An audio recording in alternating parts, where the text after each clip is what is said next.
Сайн байцгаана уу? Намайг Доржийн Болортиа гэдэг. Би Швейцар улсын Женев хотод амьдран суудаг ийм монгол эмэгтэй байна. Тэгээд би энэ 2019 оны 3 дугаар сард өөртөө өдөр болгон 30 минут гадаад хэлийг сурах юм бяцхан чаленжийг өөртөө тавиад тэгээд тэрхүү зорилтондоо хэрхэн яаж хүрсэн, хүрч чадвгүй юу, ямар үр дүнд хүрв, хэлэнд маань ямар өөрчлөлт ахиц дэвшил гарав, тэгээд үүндээс ямар зүйлийг сурж мэдэв энэхүү туршлагаасаа мөн ямар ном хэрэгэлсэн, ямар аргаар чухам одоо сурсан бэ гэдэг энэ туршлагаа та бүхэнтэйгээ хуваалцах гэж байна.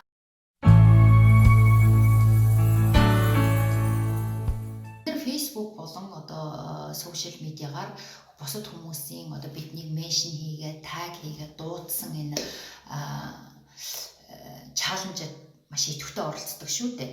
Тэгээд би айгу тодорхой санаж л да миний хамгийн анх Facebook-оор одоо дуудагдсан таг хийгдээд одоо ингээд дуудагдсан тийм чаленж болохоор зэрэг өөр дээрээ нөгөө хүйтэн мөстөө ус асах ийм чаленж байсан. Тэгээд тэрэнд бол би өөрөө намайг дуудсан ч гэсэн би гүрийгээд оролцоогүй л дээ. Яагаад тэгэхээр би тиймэрхүү одоо хүмүүс намайг ингээд чаленж дуудахаар бол би хийхдээ оролцдоггүй, жоохон хойрог. Учир нь болохоор зэрэг тэрхүү чаленж маань миний өөрийн хүсэл, өөрийн маань одоо сэтгэл зүрхнээс урган гараагүй ийм зүйл болохоор зэрэг байх.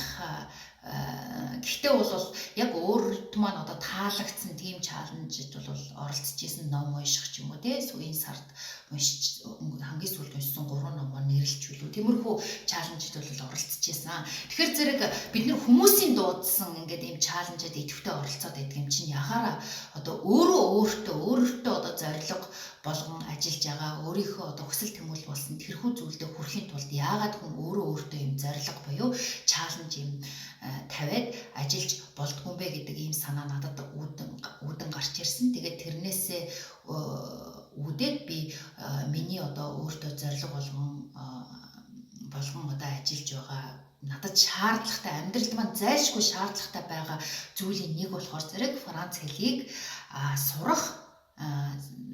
Франц хэлж би дайггүй гайгүй бас мэднэ л дээ. Тэгэхдээ энэ хэлээ сайжруулах, энэ хэлээр чөлөөтэй ярьдаг, өөрийгөө ямар ч асуудалгүй бүх сэдвээр чөлөөтэй илэрхийлдэг болох. Тэгээ Франц хэлний DELF B2 буюу одоо дунджийн дээд түвшний B2 түвшний одоо түвшин тогтоохын шалгалтыг амжилттай өгөх. Энэ болохоор зэрэг одоо англиар бол TOEFL-ийн шалгалттай тэнцэх ийм дүүцэх шалгалт байхгүй. Тэгээ энэ шалгалтыг амжилттай өгөх гэх мэтийн ийм зайлшгүй надад амьдралд маань шаардлага байна. Тэгээд энэ шаардлагаас үүдээд би энэ сорилтондоо ийм одоо self challenge буюу өөрийнхөө хувийн зорилтондоо энэ чаленжийг одоо сонгож авсан юм аа.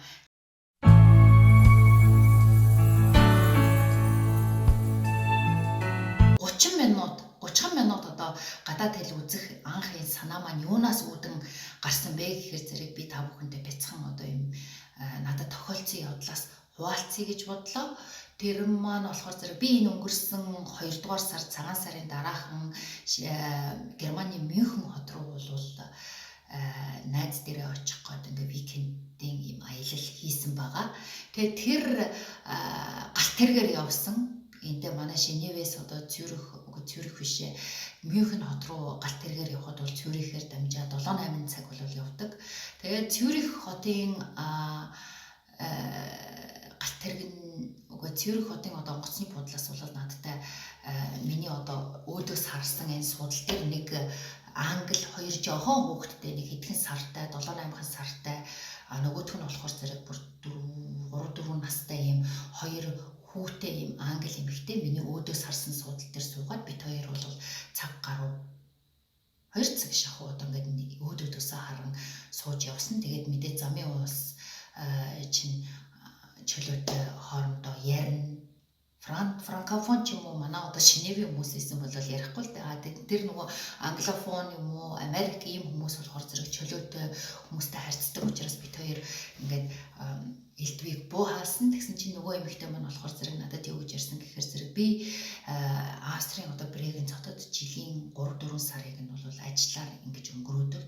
суурин амьдардаг. Тэгэхээр надад герман хэл бол зайлшгүй шаардлагатай байгаа. Тэгээ би герман хэл сурах шаардлагатай. Тэгээ хоёр жоохон хүүхдтэй учраас надад цаг гардаг. Тэгээ би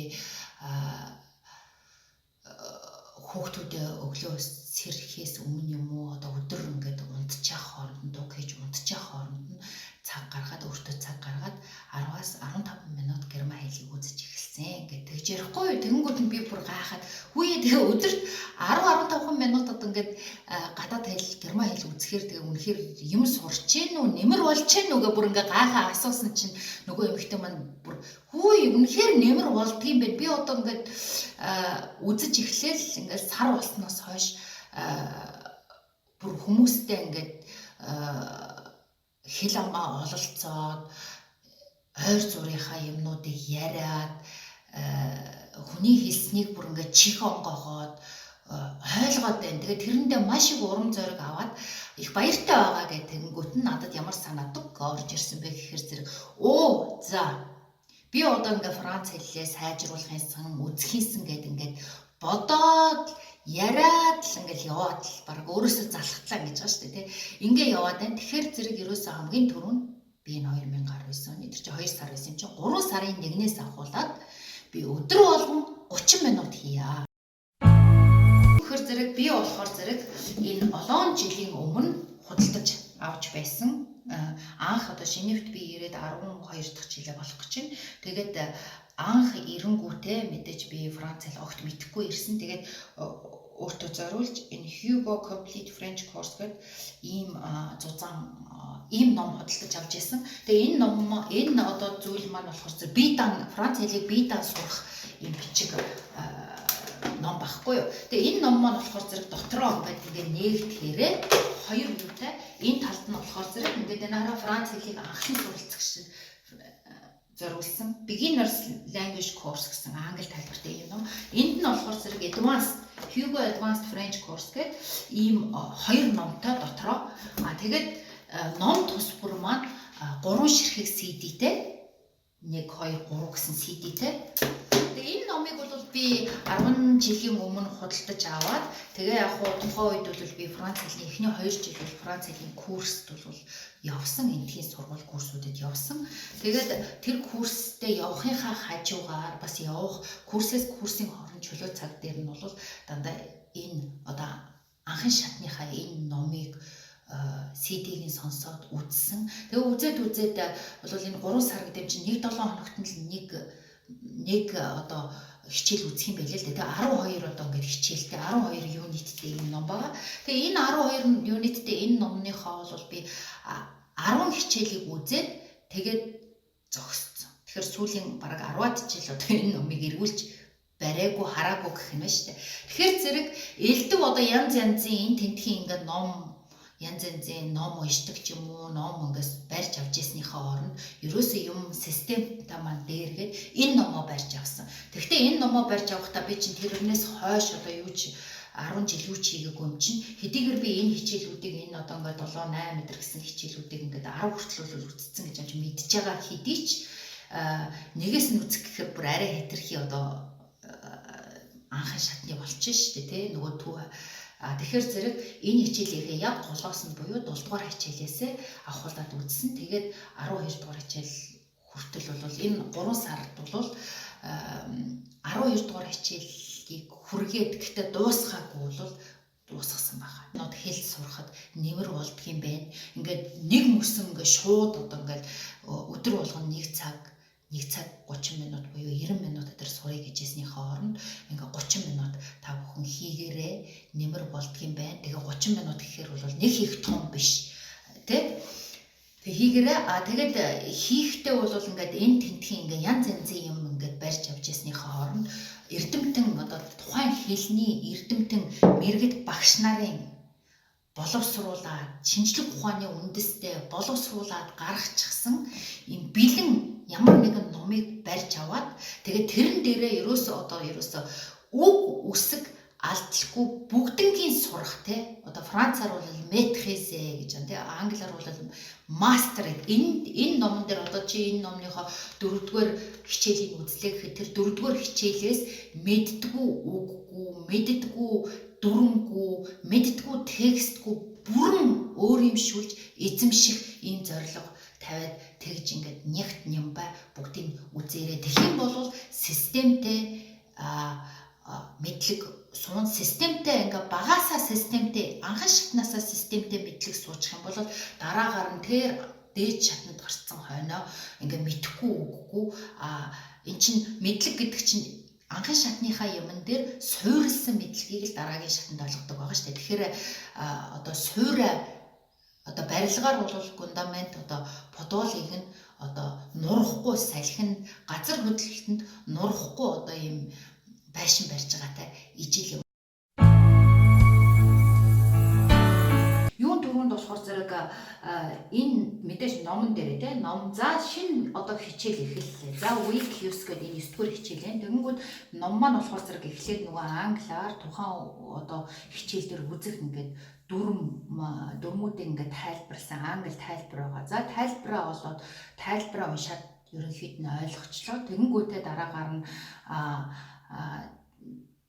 тэр одоо дүрм орсон ийм шин жишээ өгүүлбэрүүд байгаа байхгүй ингээд англиараа францаараа тэгээд англиараа тэгэнгүүт энэ нөгөө нэг жишээ өгүүлбэрүүдээ чанга уншин хэрвээ нөгөөх маань амар хэцүү нэлээд одоо хэцүү өгүүлбэр хүнд өгүүлбэр байх юм бол айгүй сайхан ганцаараа чанга уншин аль болохоор одоо өөрийнхөө хэмжээнд зөв дуудахыг хичээгээд чанга уншин хэрвээ нөгөөх маань нэлээд хэцүү өгүүлбэр байх юм бол бас бичин ер нь бол бүх өгүүлбэрүүдээ би нэг удаа ингээд доор хийж ингээд бичиж байгаа байхгүй юм дээр одоо ингээд жишээлбэл бичсэн юмуд маань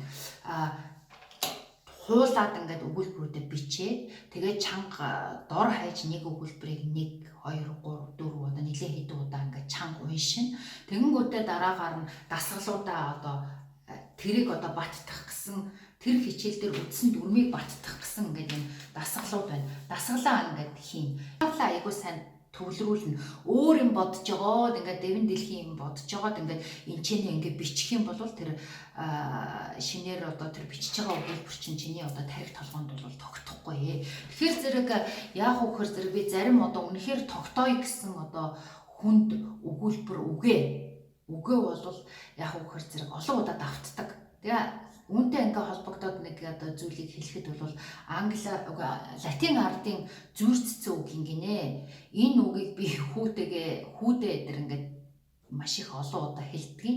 Тэгээ мэдээж өөртөө бас хэлдэг гэсэн үг. Хэрэг ямар одоо үг вэ гэхээр зэрэг зүйр үг вэ гэхээр зэрэг англиар л та. Repetition is the mother of all learning studies гэсэн ийм үг өгдөг байхгүй. Энэ маань юу гэсэн үг юм бэ гэхээр зэрэг давтлага бол альва зүйлийг шин зүйлийг сурахын их булаг үндэс суурь юм а гэсэн үг. Тэгэхээр зэрэг шинэ үг бид нар гадаад хэлээр шинэ үг ингээд тогтооё гэхээр чинь бол тэрийг цээжлэх яг уу ингээд янз янзын олон арга байж болно. Тэрэн дээр бол ихтэй хамгийн чухал хамгийн гол арга бол ерөөсөө л давтаж хэлэх.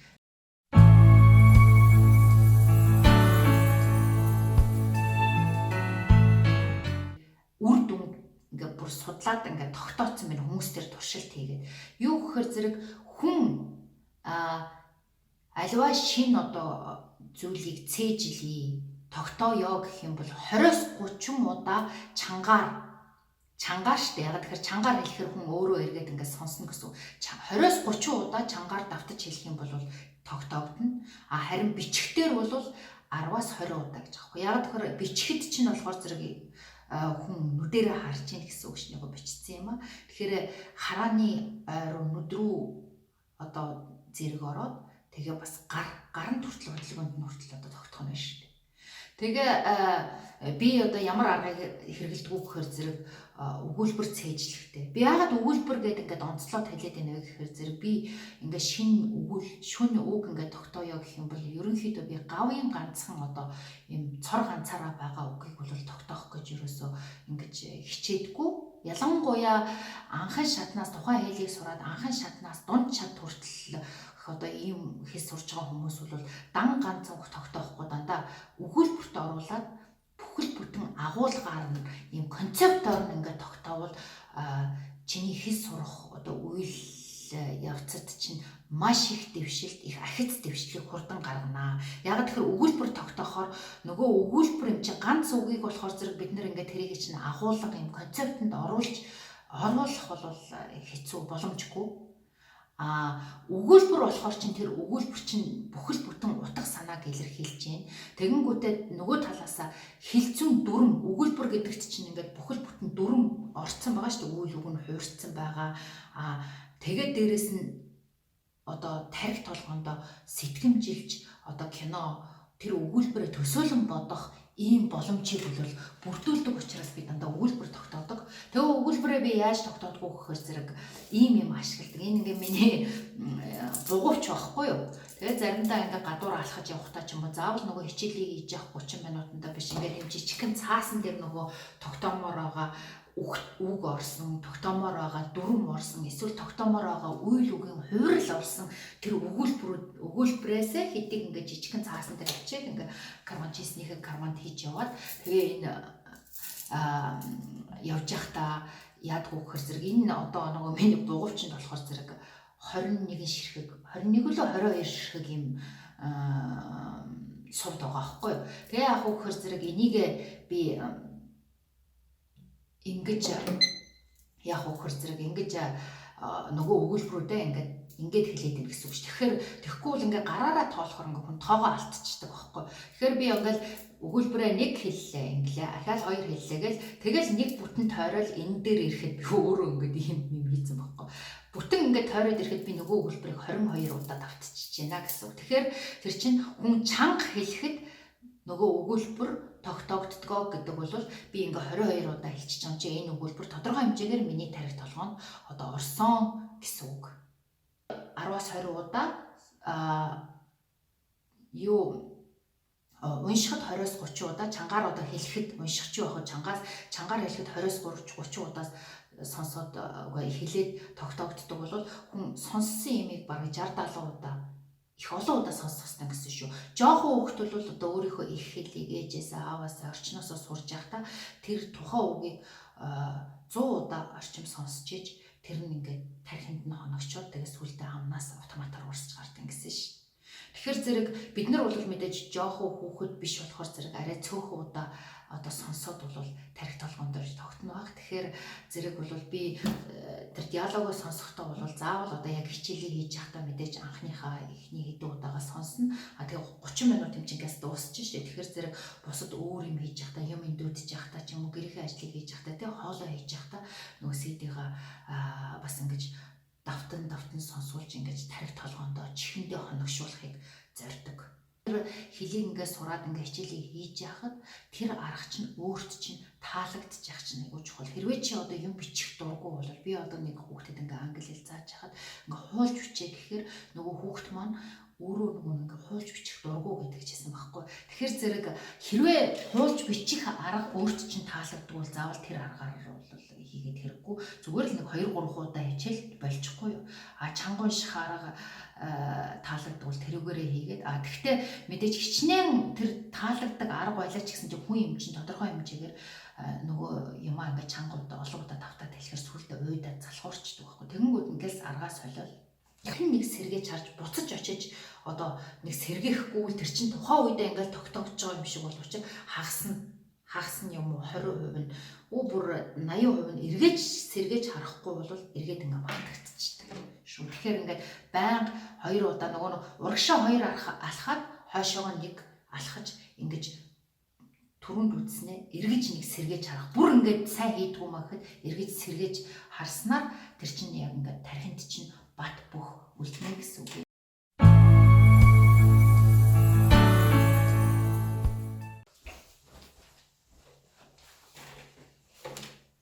За тэгээд энэ 2019 оны 3 дугаар сард би Франц хэлийг нийт яг хэдэн цаг үзсэн бэ гэдэг энэ тал дээр одоо тайлангаа тавья. Юу гэхээр зэрэг 3 дугаар сар маань 31 хоногтой.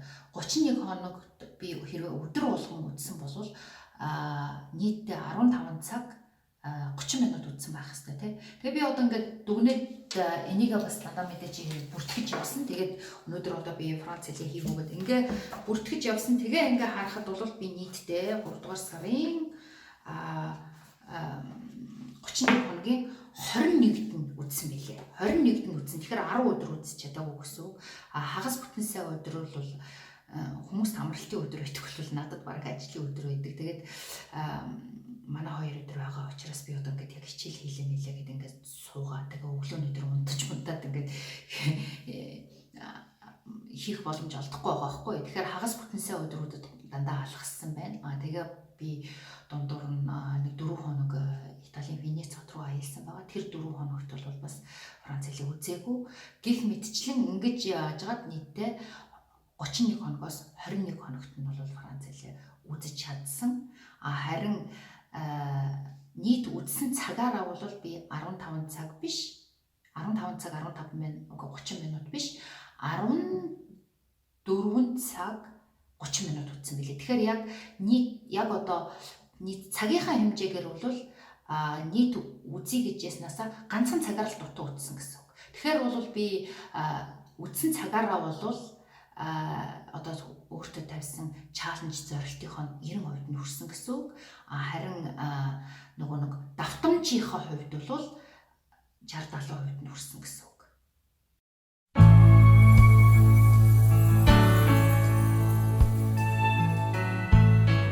Ингээд сурахад чинь нөгөө нэг repetition is the mother of all learning гэсэн шүү дээ.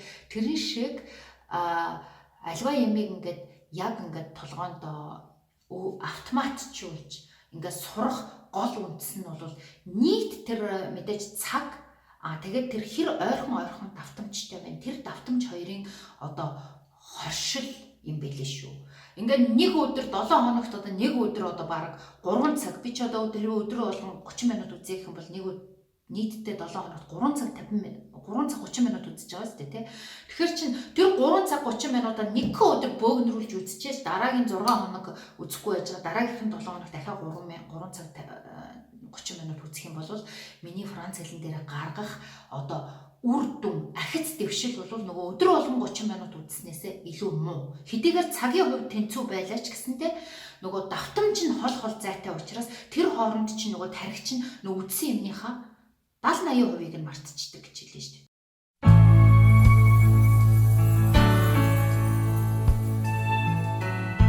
Хүн сурсан уншсан юмныхаа 40%-ийг нь 20 минутын дараа мартдаг.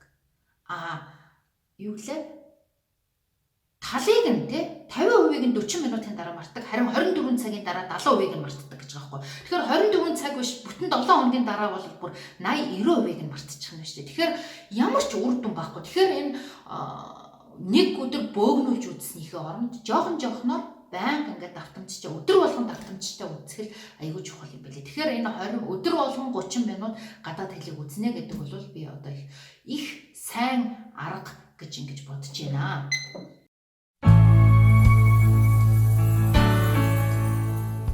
Болохоор зэрэг би ер нь бол өглөө босчоод өглөөний цагийг зарцуулсан. Ягаад тэгэхээр хүн шүнжэнгөө унтаж амарсан тарих сэргийг байна нэгдүгээрт. Хоёрдугаарт болохоор зэрэг хүн өглөөний цагт нөгөө альва юу гэдэг хамгийн дургүй юмаа хийх одоо тэр нөгөө нэг сэтгэлийн зориг тэнхээ юу гэдэг одоо англиар бол self will гэдэг чинь тийм will power нь хамгийн их өндөр байдаг байхгүй. Орой ингээд төмөн олон юм хийгээд тарихаа төмөн олон юмар одоо мэдээлэлээр дүргээд ингээд ядарсан, бие ч ядарсан, тарих ч ядарсан. Тарих чинь юунаас ядардаг вөхөр зэрэг олон юм анхаарал ингээд байнга сольсноос дээрээс нь ингээд өдөрт хичнээн их шийдвэр гаргасан байна. Тэр шийдвэрийн тоогоор тарих ядардаг гэсэн шүү. Тэгэхээр ингээ өглөө босцсон чинь ямар юмны олон их шийдвэр гаргах вэ те. Тэгэхээр зэрэг өглөөний цагт одоо хүүхэд маань өглөө 7 цагаас босно. Би хүүхдтэйгээ зэрэг босно. Тэгээд нэг цаг ингээ идэх уух юм идчихэд тэгээд 8 цагаас сургуультай явж гин. Тэнгүүд нь би сургуультай явахт нь гарч одоо цуг нэг 5-10 минут алахгүй бороо юу гэж алах юм гэртээ шууд ингэж байгаал тэгэл галынхаа өрөг цэвэрлэхгүй шууд суугаал би 30 минут Франц хэлийг хийж байгаа байхгүй. интернет рүү орохоос өмнө гар утсаа асаахаас өмнө ер нь бол би гар утсаа өдрийн 12 цаг хүртэл асаахгүй хичээдэг. Би ямар нэг ингээл амар хай деманд те хүн түмэн болон хүн над руу утсаар ярих гал юм ингээл бичих гээл байгаа тийм бизнес хүн биш юм чинь. Тэгэхээр зэрэг би өөртөө өглөөний цагийг өөртөө зориулахын тулд өдрийн 12 цаг хүртэл гар утсаа асаадаггүй. Бүр зайлшгүй шаардлагатай л биш үү. Тэгэхээр зэрэг би ерөөсөө хүүхэд 8 цагаас гэрээс гарлаа. Тэгэл би ширээдээ суугаад 30 минут ингээд цаг тавиад ийм таймер тавьдаг байхгүй. 30 минутын ийм таймер IKEA-гаас авсан. Энэ таймер дээр 30 минут гэж тавьж байгаа. Тэгээ суугаад хичээлээ хийн. Тэгэхээр зэрэг өглөө хүн хамгийн дургүй юмаа хийх хүсэл зориг бодромжгүй. Орой болцоо хойно болвол хичээлээ хийгээд би сууж үдсэн энэ 30 хоногийн өмнө. Суунгууд үнэхээр анхаарал. За бүр өөрийгөө хүчлээд арай гэж суулаач гэсэн анхаарал нь төвлөрөхгүй байхгүй. Шаал хэрэггүй 30 минут суучих байгаа байхгүй. Тэгэхээр зэрэг миний тэр зарим одоо 7 хоногийн дотор суугаад хийгээгүй өдөр бол тэр орой хий гэж суусан өдөр. Суугаад юу ч суухгүй. Тэгэхээр зэрэг та бүхэн минь ээ, хүмүүс минь ээ, та нар хэрвээ ажилтаа бол ажил хийдэг бол тэг гэрээсээ өглөө одоо 9 цагаас ажилтаа байхын тулд гэрээсээ 8 цагаас ажилласаа гардаг бол 8 цагаас гэрээсээ гарахын тулд 7 цагаас босдог бол тий ус мөсөнд орно гэдэг хүмүүс чи ажил байгаа шүү дээ. Тэгэхээр 8 цагаас босдог бол яг одоо та гадаад хэл сурахыг зорж байгаа бол тэгээд зориод хийх цаг олж чадахгүй худлаа над чиг ингээ яриа л яваад байсан бол тэрнээс 30 минутын өмнө босоод эсвэл 1 цагийн өмнө босоод ингээ 30 минутаас 40 минут. За бүр ядаж 20 минутыг ингээд хэлээ сурахад зарцуулж зориулж болдгийм байна. Болох юм байлээ шүү гэж хэлж байна. Тэгэхээр энийг ингээ оролдоод үзээрэй. Анхаарал тавин үзсэн бол танд их баярлалаа. Хэрвээ миний энэ видео та бүхэнд таалагдсан бол найз нөхдөд дамжуулаарай. Цааш нь хүмүүст хүргээрэй. Мөн миний YouTube видео сувгийг захиалаараа нэг улаан юм гурвалжин юм бот нөгөө шүү дээ тий цэг байгаа шүү дээ. Тэрэн дээр одоо дарж захиалга хийгээрэй. Мөн энэ дашрамд хэлэхэд би одоо хэдийгээр ингээ Франц хэлээ сайжруулахын тулд ингэж чаленж өөртөө чаленж гаргаж ингэж ажиллаж байгаа хэдий ч гэсэн миний би Франц хэлнээс Монгол хэл рүү одоо энэ ном Швейцарын зохиолч Агото Швейцар Унгарын зохиолч Агото Кристофийн том дэвтэр тэргүүт юм гурван цуврал зохиолыг бол би Франц хэлнээс Монгол хэл рүү орчуулан Монголынхоо уншигчдад хүргэсэн ийм орчуулагч юм байгаа. Би англи хэлтэй. Тэгээ Франц хэл бол дундад төвшин. Тэгээд Франц хэлээ л одоо сайжруулад л аминда мундаг болчих гал ингээд үзээд нь шүү дээ тий. Тэгээ энэ номыг бол би өөрийнхөө л мөн Франц хэлээс сайжруулах зорилгоор л ингээд сүүлийн 2 жилийн хооронд энэ 3 номыг орчуулсан. Гэхдээ яг үгүй хэдэг энэ ном бол Францаараа айгүй амархан байхгүй юу. Ном орчуулна гэдэг чинь бол тухайн хэлээрээ айгүй сайн ойлгож явахаасаа гадна монгол монгол бичгийн хэлээ айгүй сайн эзэмшсэн болвол ер нь бол боломжтой зүйл. Тэгээд би мөн л одоо энэ Франц хэлээс сайжруулах хүсэл зоригийнхоо үндэснээс энэ цуврал 3 номыг Монголынхаа уншигчдад орчуулан хүргэсэн. Тэгэхээр хэрвээ та нар уран зохиол дуртай болвол энэ Франц хэлд Франц хэлд уран зохиолын ертөнцид захиур хагалсан маш сонирхолтой одоо ингээ нүдэнд ингээ кино үзүүлдэг. Тэгээд дараа нь уншсны дараа бүр ингээ сувга солих боломжгүй бүртэл тэгж хүнийг эзэмдэж хамаг шар ус одоо босоодог энэ сонирхолтой онц сонирхолтой утга зохиолын алдартай бүтээл том дэвтэр тэргүүд энэ 3 романыг та бүхэн уншиж сонирхорой гэж би та бүхэнд урьж байна. За их баярлалаа. Бүгдэнд нь хэл сурах, биеэ хөгжүүлэх, одоо өөрийгөө хөгжүүлэх тэр сайхан үйлсэд нь өндөр амжилт хүсье. Баяртай.